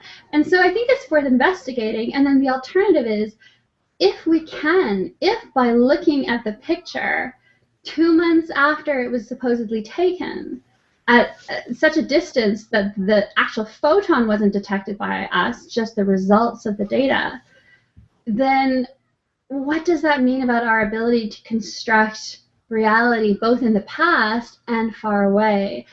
Do you know what I mean? So then a future observer observing something creates the reality in the past, right? Because the photo of Pluto was taken 3 months ago. I would like to get your thoughts on this. Well, is this a bit like if a tree falls in the woods and no one's around to hear it, does it make any sound? Is that a similar sort of thing? No, because when a tree falls in the forest and no one's around to hear it, the sound waves are still created. Whether there's an eardrum there to transfer the sound waves into something that humans consider audible, that's independent of the fact that the sound waves exist. But the probe taking the picture of Pluto, we see from repeated experiments, I have a magic lamp just beside me that has to do with this stuff as well, that the light actually only exists as a probability. It doesn't exist as a thing it's just a probability until it interacts with consciousness. And so then how is the image possible? Nathan, the difference between the tree falling in the forest and what Sasha's saying is the tree falling in the forest is basically an example to help define the study of phenomenology, which is a specified field in philosophy, where the idea is that the phenomenon, once registered, has existence, but the mechanisms that cause that existence can pre-exist until the point that it is observed, and at that point it then has the quality of phenomenon, a phenomenon being something that is experienced by a consciousness. So it's a circular argument, really, but with what Sasha's saying is it's taking it a step further, where the consciousness actually molds the thing that then causes the phenomenon. So rather than the phenomenon possibly being there in some realm, waiting for a consciousness to stumble across it, it's the consciousness, by intent, causing the phenomenon to happen. And when we look at the binary data being coalesced into an image by virtue of computer programs, the computer has no idea what it's displaying because it doesn't have consciousness. When the human goes and looks, one of the things that intrigues me about this is the human then looks at the image and sees that image. The phenomenon exists because that consciousness has now engaged with it. So the source of the phenomenon, which was the binary data and the distance, if we think that NASA individuals are honest, they really believe the distance is related, the time is related, the method for transferring the information, all of these things are related. They look at the image at that instant, the image exists. And what I find so fascinating is that that image exists, that consciousness goes away. Months later, a different consciousness comes and looks at the image, and the image is now congealed, as it were, by the first consciousness that saw it. What Carl Jung explained is that some possibilities are that the initial consciousness molds the phenomenon, and that phenomenon goes into the collective unconscious, into an archive. When the new consciousness comes along, they basically open that archive and have the molded phenomenon that was molded by the first consciousness. It's fascinating, and it leads into the whole, is the whole of the ice sheet with possible other ponds. Are the other ponds already existing without human consciousness? Are the consciousnesses there that allow it to exist? Are they aware of us? Has it been rendered? Has consciousness got to the point where it has molded the world?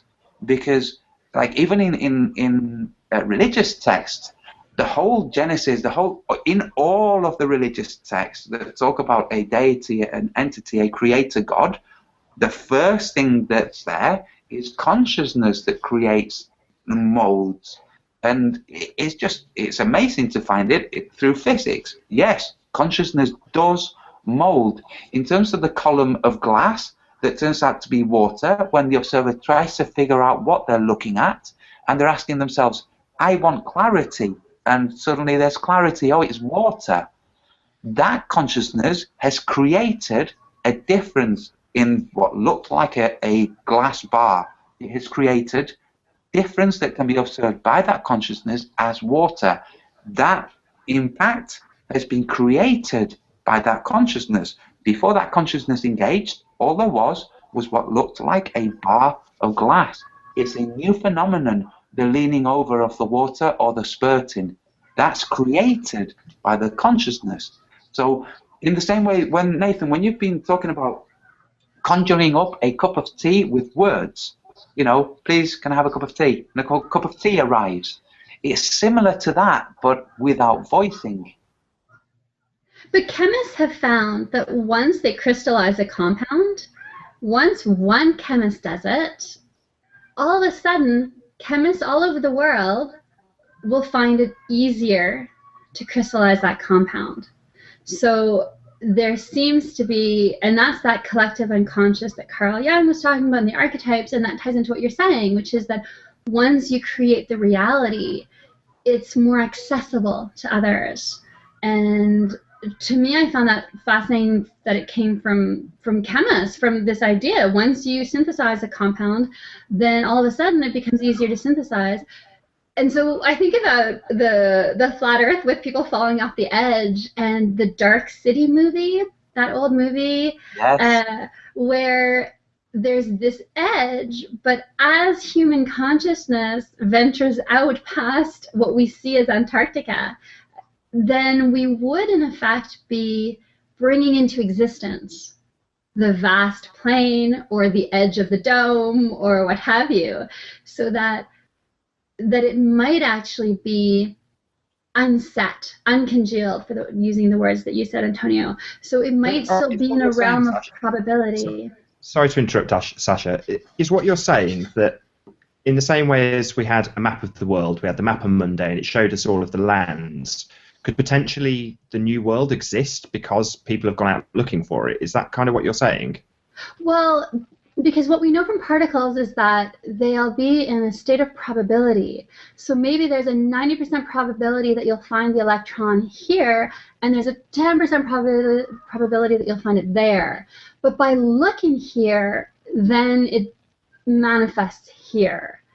But if you had looked there, then it might still have, because there was a 10% chance. So you're kind of interacting with reality to bring it into existence. So it would be the same thing. So maybe there's a 20% probability that there's a dome, and maybe a 40% probability that there's another puddle.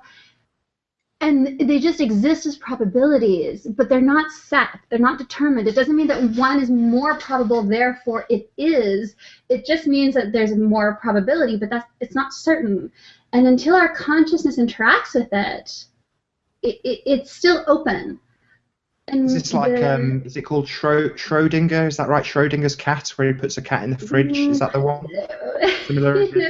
Well, he puts it in a box with a vial, and then the cat is both alive and dead until he opens the box to check. It's kind of like that.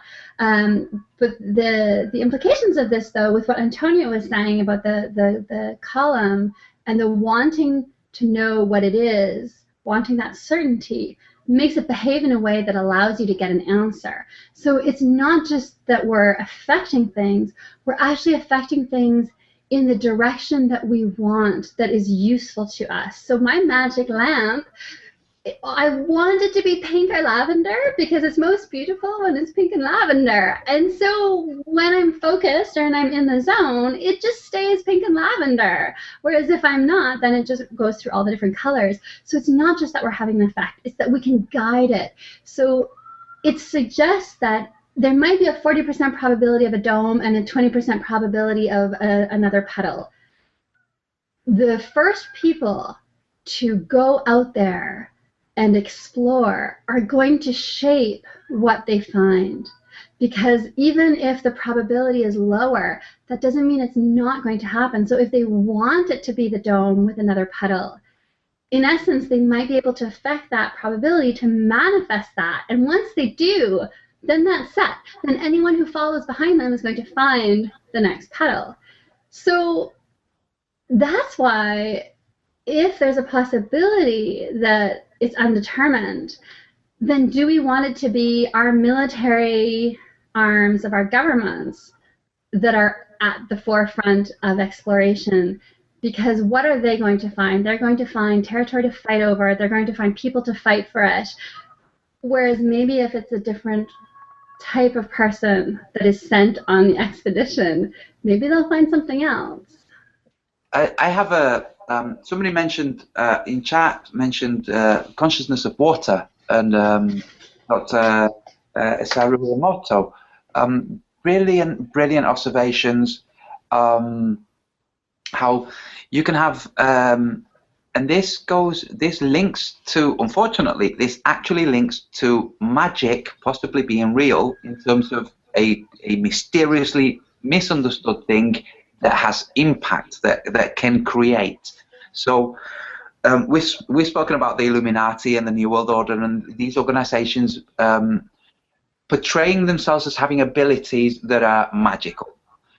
Now, it turns out there are such abilities like taking water and molding it with a thought, or what in magic is called an incantation, something you don't actually murmur, something you say internally. So saying thanks to the water will mold the crystals into a shape that's recognizably that of thanks. Now, it will have been Dr. Emoto himself that dictated that shape unconsciously. It looks like a certain type of snowflake. That's the thanks shape. Now, when you take a drop of water from that vial and you put it into another vial of water that has not had any incantation, when that drop engages with the other water, all of those drops now have the same thanks. So when we look at the possibility of the military going out there with the idea of threat and encountering threat or fear, then that's a quite a dangerous situation. Luckily, it looks like what they really have out there are scientists looking for answers.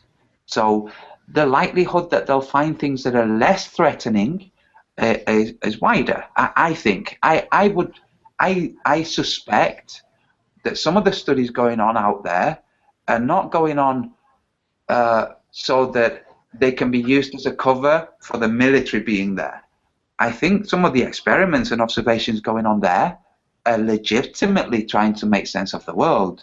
Now, we're not going to hear what their discoveries are, just like we're not going to hear what the discoveries were of the intact Popol Vuh that was found in Colombia, I think it was. One of the Central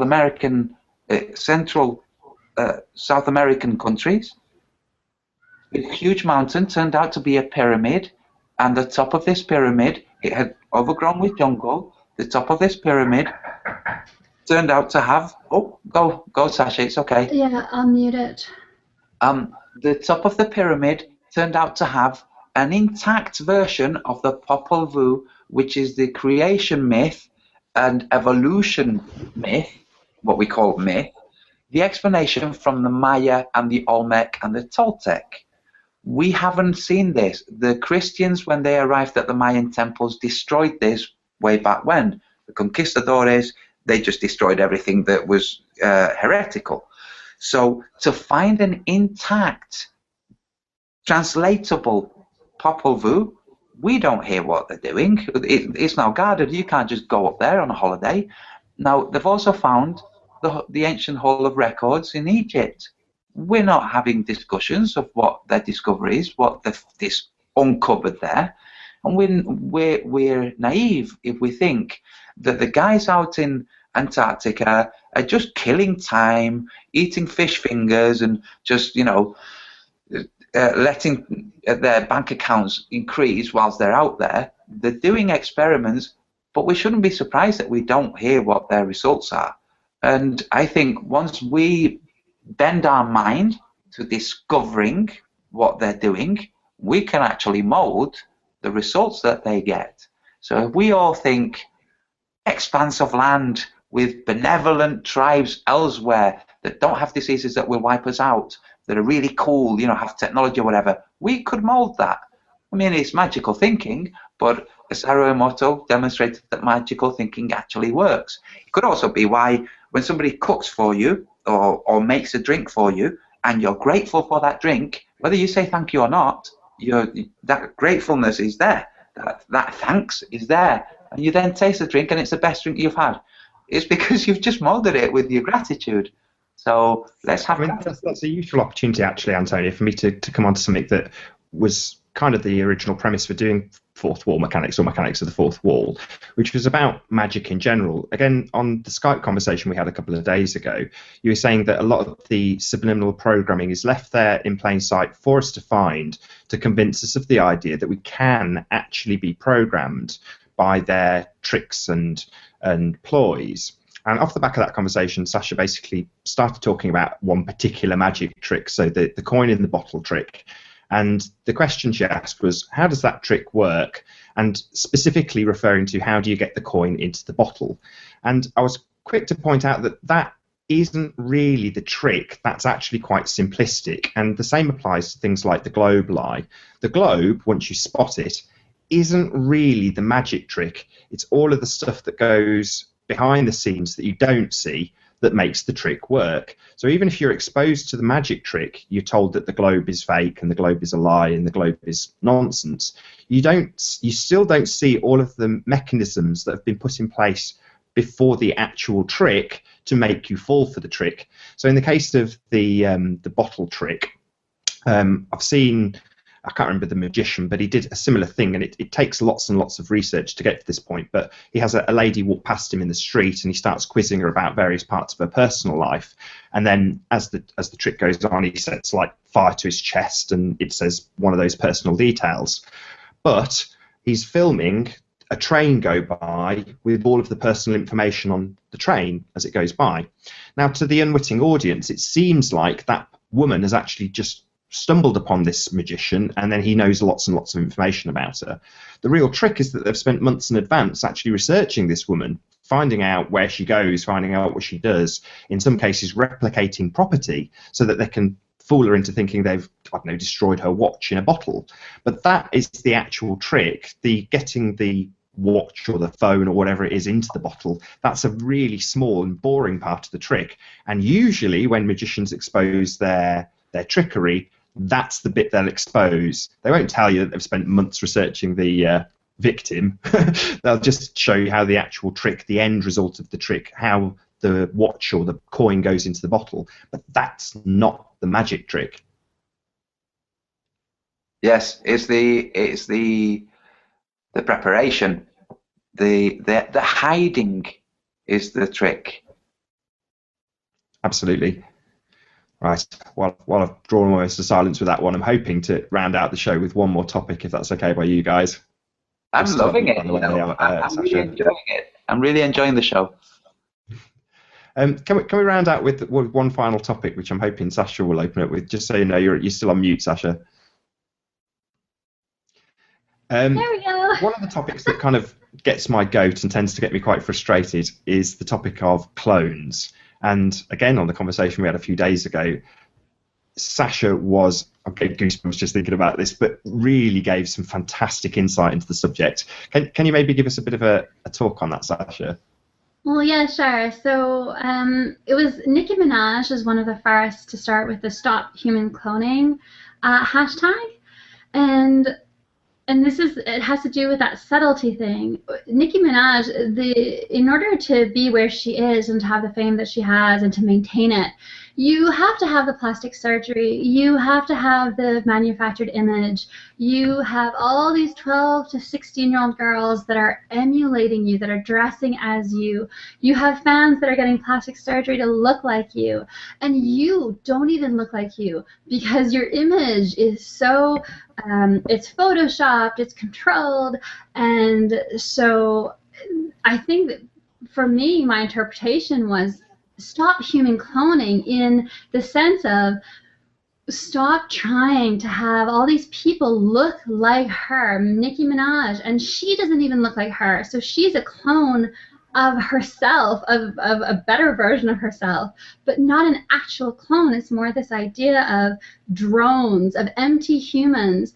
that are just trying to be her, and that there's this group of executives, music executives, that have shaped her, that have packaged her to be this this person, Nicki Minaj, and nobody is Nicki Minaj anymore. She isn't even.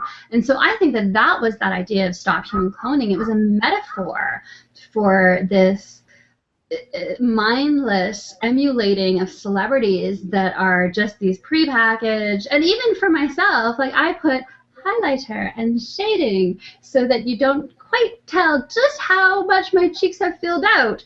And so if you meet me in person, you'll say, my goodness, you're not Sasha, because Sasha has a little bit of cheekbone, but you have this little round moon face.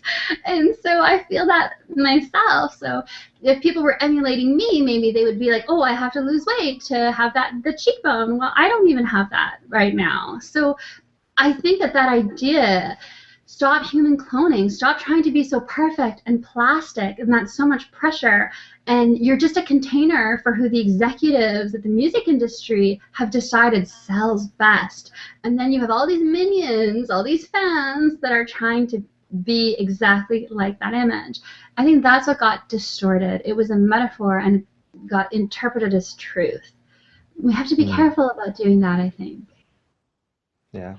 Antonio, is there any chance you can just maybe give us, to round out the show, a little talk about what is actually possible in cloning at the moment, as opposed to the sort of farcical nonsense that's out in the alternative media? Okay, so there are two possibilities. One is very sophisticated technology actually cloning humans with chips that can be implanted and record all the data being transplanted onto the new clone. This was announced on the news, but this is how lies are announced. They're announced as truth. So we have this chip that can be implanted and records all your thoughts, and then you can have a clone of yourself, and they tell you you're going to go to sleep now, and you'll wake up in your younger clone, that body over there, you know. So there you go. And you wake up in it. This is the story. The powers that be, who want us to think they're all powerful, have told us. Is it a possibility? Yes, it's a possibility, I suppose. Is it a probability? Don't know. Is it plausible? Less likely. Now, how plausible is it for somebody to take the idea of cloning, which wasn't just Nicki Minaj. Nicki Minaj brought it to the fore with a really good... I think she's not as stupid as some people might imagine.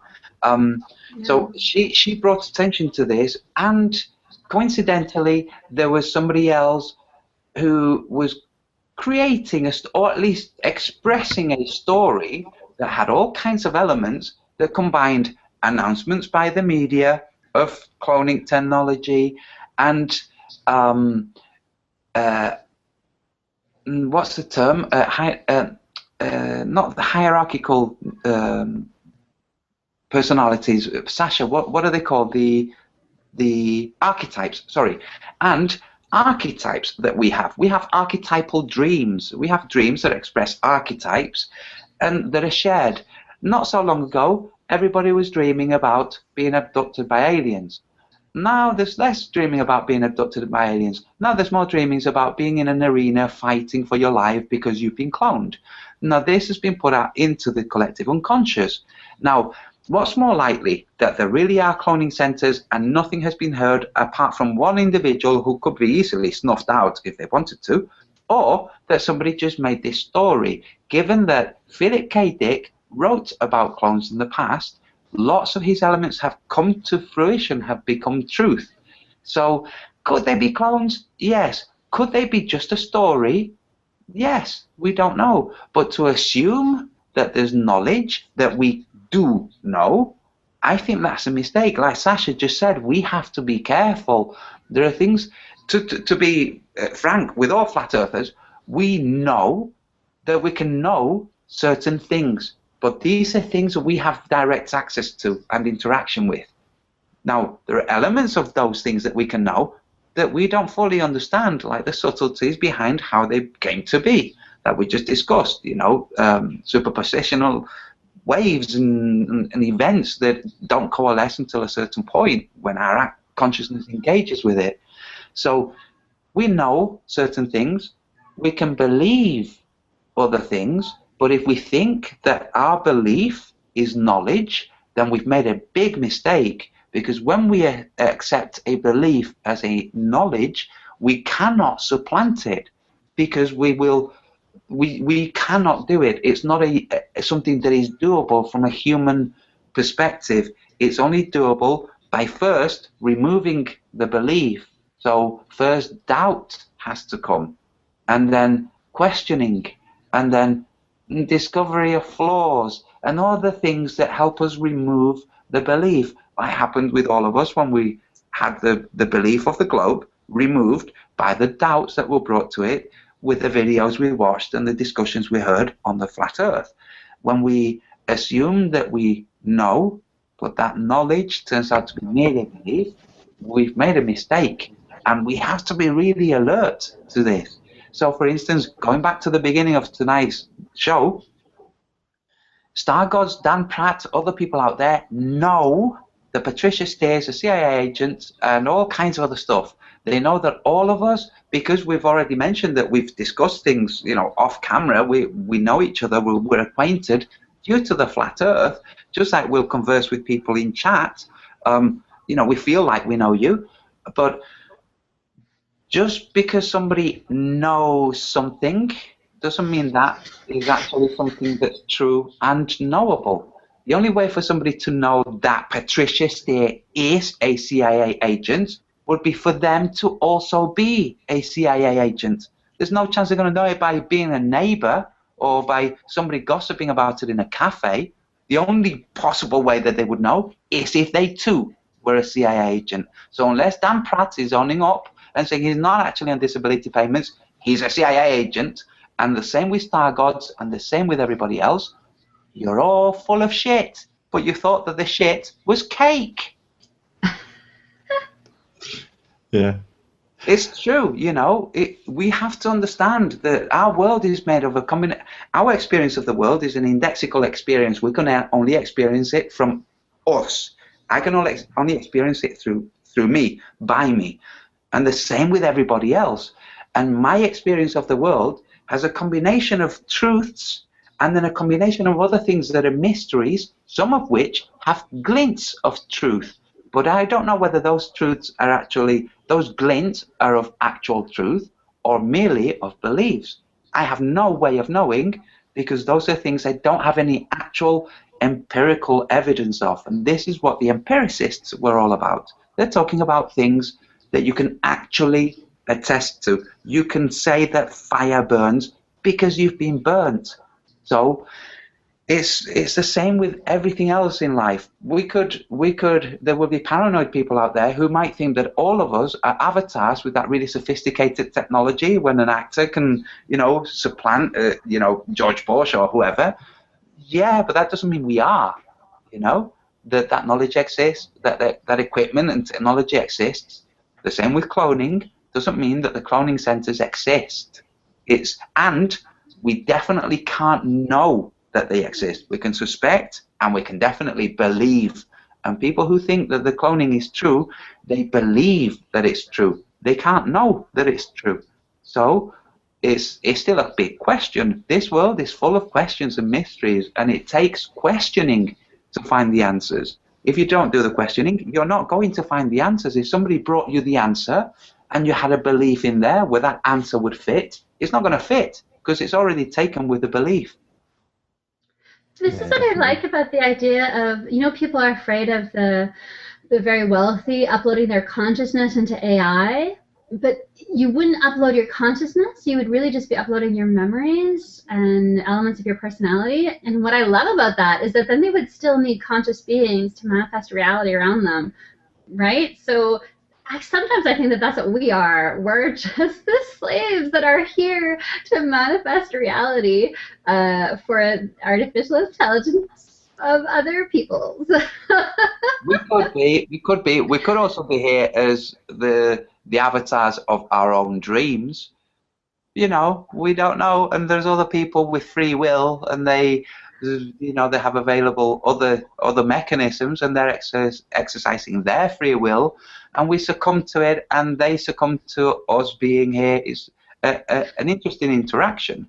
But I think that that's part of the fun of it. Like, it's fun to entertain other possibilities, but be careful about falling into it and starting to mistake it for knowledge, which is what Antonio is saying, right? So I can entertain this idea, and I can even find evidence to support the plausibility of that functioning, but not of it being true. And that's, so just because it's a fun thought experiment and you can logically parse it out and say, this is all logically consistent, that doesn't mean it's true or that it's happening. Right? Yes. So Malav Cocktail has just asked whether there are clones or not.